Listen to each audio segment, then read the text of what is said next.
semuanya, perkenalkan nama saya Fania Fibasana dengan NIM 2401616 selaku moderator. Perkenalkan nama saya Sinta Pulisenia dengan NIM 240616155. Saya Wafi Dini dengan NIM 240161611. Saya Rizky Fimulyani dengan NIM 240161151. Saya Siti Amelda Putri dengan NIM 240161157. Saya Zara Nurfaiza Tanjung dengan nomor NIM 240616169. Baiklah, langsung saja kita masuk ke dalam subtopik yang pertama, yaitu pengertian resensi yang akan dijelaskan oleh Suci Amioza Putri. Kepada Suci, dipersilakan.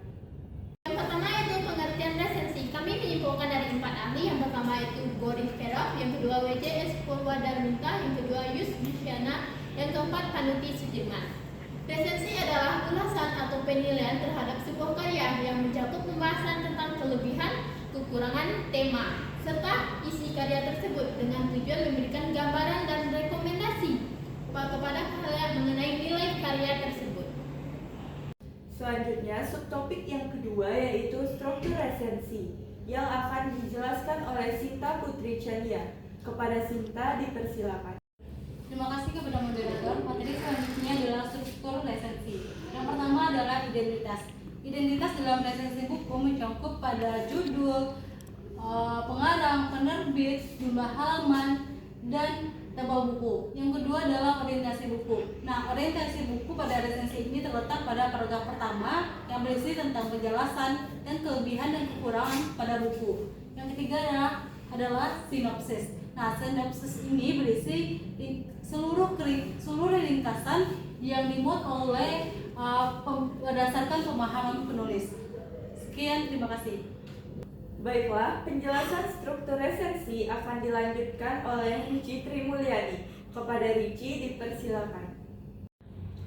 Baiklah, saya akan melanjutkan penjelasan mengenai struktur resensi, yaitu yang pertama analisis, di mana dalam sebuah resensi kita harus mengkaji dan juga menguraikan unsur-unsur penting dalam karya yang kita resensi, seperti penokohan, alur, dan juga tema. Di mana dalam sebuah penokohan kita mengupas karakter, lalu bagaimana karakter itu dikembangkan dalam karyanya, dan juga sifat-sifatnya. Nah, di dalam alur kita menganalisis bagaimana jalannya sebuah cerita, apakah menggunakan alur maju, alur mundur, atau alur campuran. Nah, sedangkan dalam menganalisis tema, kita menganalisis ide utama dalam sebuah karya tersebut, dan juga pesan yang ingin disampaikan oleh penulis dalam karyanya.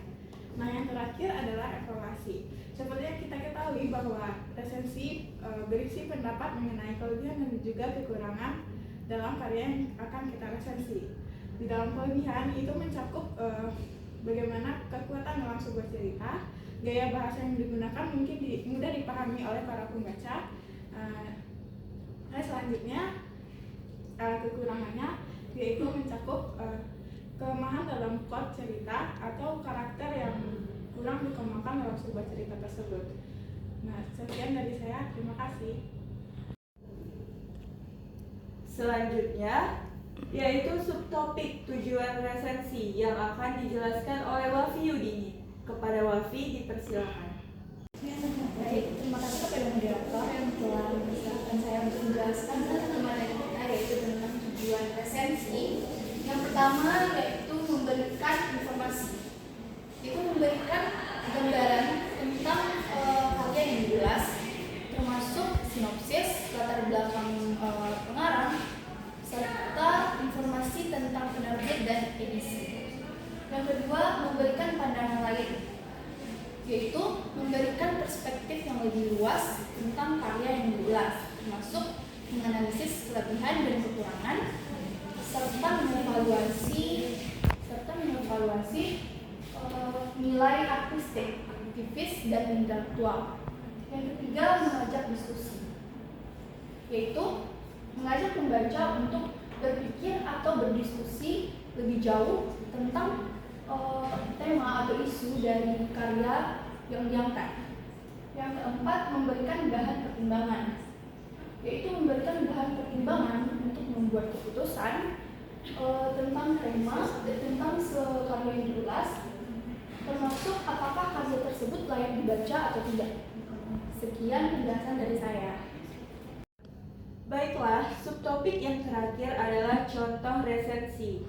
Contoh resensi akan disampaikan oleh Zahra Nurfaizah Tanjung. Kepada Zahra dipersilakan. Terima kasih kepada moderator sudah mempersilahkan saya untuk menjelaskan tentang contoh resensi. Kami sekelompok mengambil novel Surat Kecil untuk Tuhan, yang dimana sebelum kita memulai resensi, kita menuliskan dulu identitas dari novel tersebut. Yang pertama judul bukunya Surat Kecil untuk Tuhan, dan penulisnya Agnes Davonar, tebal buku 239 halaman, penerbit Inandra Published, tahun terbit 2008. Selanjutnya kita akan membuat sinopsis. Sinopsis dari novel ini mengisahkan tentang perjuangan seorang gadis untuk melawan kanker ganas. Gadis tersebut bernama Dita Sesawanda yang akrab disapa Keke. Ia divonis kanker ganas dan hidupnya tinggal 5 hari. Kanker tersebut menyerang bagian wajah Keke dan dirinya tampak seperti monster. Namun Keke tetap berjuang untuk hidup dan mendapatkan pendidikan layaknya gadis lain. Penyakit itu tidak diberitahukan kepada Keke karena mereka memang tidak tega melihat anaknya kehilangan separuh wajahnya. Keke selalu tersenyum dan berjuang untuk hidup normal dan berprestasi seperti orang lainnya. Ayahnya pun terus berjuang demi kesembuhan Keke dan berupaya mencari pengobatan alternatif di seluruh wilayah Indonesia. Namun tidak membuahkan hasil. Akhirnya melakukan cara medis dan dokter menyarankan untuk kemoterapi. Lalu Keke mendapatkan keajaiban dari Tuhan sehingga ia bisa menghabiskan waktu lebih lama dengan teman dan keluarga. Dan akhirnya dokter menyerah dan Keke menghembuskan nafas terakhirnya pada 25 Desember 2006, tepatnya setelah puasa dan saat merayakan Idul Fitri. Sebelum meninggal, Keke sempat menuliskan surat kecil untuk Tuhan. Setelah menuliskan sinopsis, langkah ketiga kita yaitu menuliskan kelebihan dan kekurangan cerita tersebut. Kelebihan dalam cerita novel Surat Kecil untuk Tuhan ini, cerita di dalam novel ini diangkat dari kisah nyata sehingga sangat menyentuh hati pembaca. Penulis mampu membawa pembaca berimajinasi. Lalu kekurangan dalam novel ini sering ditemukan beberapa kata kiasan yang mungkin bisa membuat pembaca sulit mengerti makna atau maksudnya. Sekian dari penjelasan saya kembalikan kepada moderator. Sekian presentasi dari kelompok kami. Apabila ada kesalahan dan kekurangan mohon dimaafkan. Kami akhiri dengan wassalamualaikum